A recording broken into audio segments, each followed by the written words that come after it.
जो मनरेगा स्कीम ग्रामीण मजदूर आबादी को ध्यान में रखते हुए शुरू की गई थी, वो स्कीम आज सिर्फ अधिकारियों तक ही सीमित होकर रह गई है। जी हाँ, तस्वीरों में दिख रहे सभी मनरेगा मजदूर हैं और ये किसी एक गांव के न होकर अलग अलग गांव से आते हैं। कलायत तहसील के अलग अलग गांव से आने वाले इन मजदूरों की मनरेगा विभाग से इतनी सारी शिकायतें हैं कि आप सुनकर हैरान रह जाएंगे। जब इन मजदूरों ने अपनी सभी समस्याओं को कलायत एसडीएम के सामने रखा तो कलायत एसडीएम ने इनकी सभी समस्याओं को जायज ठहराते हुए विभाग के अधिकारियों को फटकार लगाई। वह जल्द से जल्द समस्याओं के समाधान के दिशा निर्देश भी दिए। देखिए, आश्वासन तो मिला है एसडीएम का, लेकिन हम लोगों को लगता है संघर्ष से ही हम लोग अपने मुकाम तक पहुंच सकते हैं। और पहले भी मनरेगा मजदूर यूनियन लगातार संघर्ष करती रही है, तमाम गांव में काम चला है। आज भी तमाम महिला मजदूरों की ताकत के दम पर ही ये जीत हम लोगों को एक आश्वासन जो मिला है वो इन महिला मजदूरों की ताकत है, जो हम लोग प्रशासन को झुकाने में कामयाब हुए हैं। संघर्ष के बलबूते क्या क्या जीत आज हासिल हुई है? अभी तो इन्होंने आश्वासन दिया है कि जो यहाँ पर अधिकारी हैं, एबीपीओ हैं, जो अकाउंटेंट हैं, ये यहाँ पर लगातार बैठने का एक तय किया गया है। दूसरा ये किया गया है, जो भी हमारी मांगे हैं, ग्रीवांसेस हैं, वो अधिकारियों के बीच में एक समन्वय कमेटी बने जिसमें यूनियन के मजदूर मेट शामिल हो, जो अधिकारियों से लगातार हर महीने 2 महीने में अपनी मांगे रखें।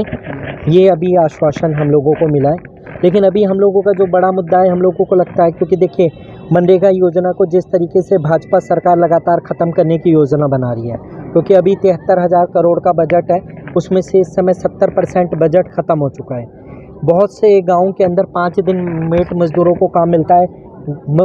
अपने चौशाला के अंदर पिछले 2 महीने से काम नहीं मिल रहा। ब्राह्मणी वाली भाड़ा के अंदर भी लोग हैं, वहाँ पे भी काम नहीं मिल रहा। तो पहली बात तो यह है कि सरकार ने बजट ही बहुत कम कर रखा है।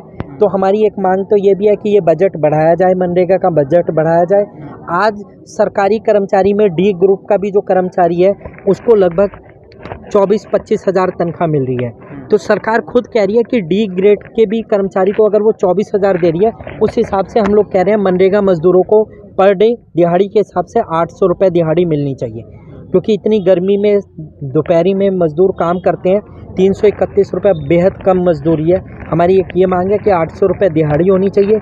100 दिन में भी हमें पूरा मज़दूरों को काम नहीं मिलता। अभी इसकी एवरेज 100 दिन के कानून की है कि 100 दिन गारंटी होनी चाहिए, लेकिन ये एवरेज मिलता 30-35 दिन काम है। तो हमारी मांग ये है, ये पूरा साल भर काम चलना चाहिए मज़दूरों का, क्योंकि गाँव के अंदर बहुत भयंकर बेरोज़गारी है।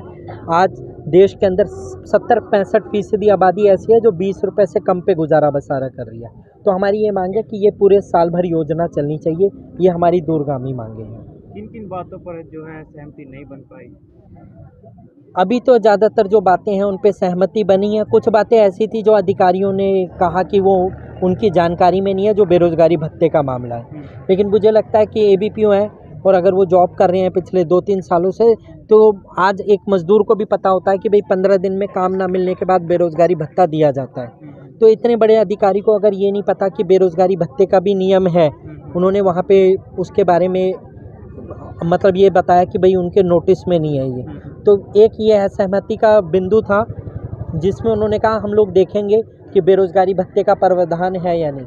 लेकिन हमारी जो जानकारी है, और ज़्यादातर जो मज़दूर हैं जॉब कार्ड है उस पर लिखा ही हुआ है, 10 मांगे जो मज़दूरों के हक अधिकार पीछे दे रखे हैं उसमें लिखा है कि 15 दिन में काम ना देने की सूरत में मज़दूरों को बेरोज़गारी भत्ता दिया जाए। तो हम लोग बेरोज़गारी भत्ते के लिए भी अपना संघर्ष जारी रखेंगे। अगर हमें काम नहीं मिलेगा तो हमें बेरोज़गारी भत्ता दिया जाए। आगे फिर क्या रहेगी मनरेगा मजदूरों की सिचुएशन भी, और फिर आगे आगामी फैसला यूनियन का? आगामी फैसला तो यही है, हम लोग मानते हैं संघर्ष से ही जीत मिलती है और मज़दूरों के इस संघर्ष को और व्यापक बनाया जाए। कलायत के तमाम और गाँव के अंदर जहाँ मज़दूर जागरूक नहीं है और जो तमाम मेट अभी भी अपने मज़दूरों भाइयों के साथ कहा जाए सोए हुए हैं या वो सोच रहे हैं कि धरना प्रदर्शन से कुछ नहीं होता, उन तक हम लोग ये एक संदेश देना चाहेंगे कि मज़दूरों के हक अधिकार संघर्ष से ही मिले हैं। ये मनरेगा का कानून भी मज़दूरों ने संघर्ष से ही लड़के हासिल करवाया है। तो इसलिए संघर्ष करें, साथ आएँ, यूनियन को मजबूत बनाएं। तमाम और मेट मज़दूरों से, गांव के और जो मेहनतकश लोग हैं उनसे ये अपील करेंगे कि मनरेगा मज़दूर यूनियन को मजबूत करेंगे, तभी उनके हक अधिकार सुरक्षित रह सकते हैं। तभी ये मनरेगा की योजना जो आज इतनी धरातल पे है इसको हम लोग बचा सकते हैं। वरना सरकार की जो योजना है वो योजना है को ख़त्म करने की है। इस योजना को बचाने के लिए मनरेगा मज़दूरों को, मेटों को एकजुट होकर अपनी लड़ाई को संघर्ष करना पड़ेगा, लड़ना पड़ेगा, सड़कों पे आना पड़ेगा। क्या नाम है? कविता है जी। कौन सा गांव है? चौशाला जी। क्या समस्या थी? समस्या सर एक तो काम को लेकर थी, काम आए बहुत दिन हो गए हैं, एक बेरोजगारी भत्ता नहीं मिल रहा। अच्छा, कितने दिनों से नहीं मिल रहा? क्या काम तो पूरा 1 साल हो गया है। आज फिर एसडीएम साहब से बात हुई, क्या लगता है अब आपको? लगता तो है काम मिल जाएगा जल्दी ही, बाकी तो वो देखते हैं क्या होता है।